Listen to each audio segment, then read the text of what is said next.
বাড়িতে সেদিন স্নান করে সেই নীতি আয়োগে যাওয়ার প্রস্তুতি নিচ্ছিলেন। তখনই তাকে ফোন করে ডেকে আনা হয়। বাইরে একটি গাড়ি ছিল যেটা তার শ্বশুরের নামে, একটি মারুতি ওমনি ভ্যান, এবং তার একটা কাজ বিকলাঙ্গ, কাজটি কাজ করে না, জানলার কাজ। কে বা কারা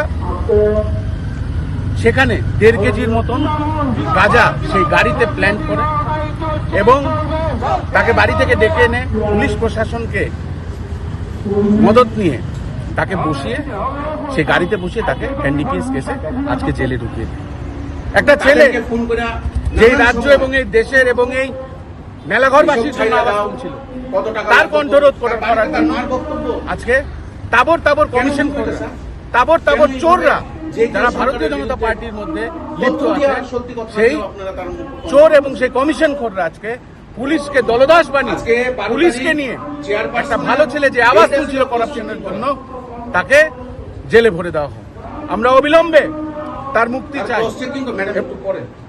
তার ক্রস চেকিং করার ডেট ছিল, সেই দিন তারে যাতে সেই জিনিসটা না পূর্ণ হতে পারে সকালবেলা তারে এইভাবে অ্যারেস্ট করা হলো কেন স্যার? সে তো বাড়িতে আসলো, এফআইআরও ঠিক মতন লেখা হয়েছে না তো এফআইআর।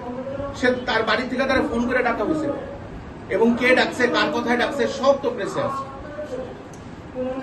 এইভাবে যদি স্যার যারাই সত্যি কথা বলবো আপনারা তারা জেলে ঢুকাই দেবেন, আপনাদের উপরে কিভাবে আস্থা থাকবো?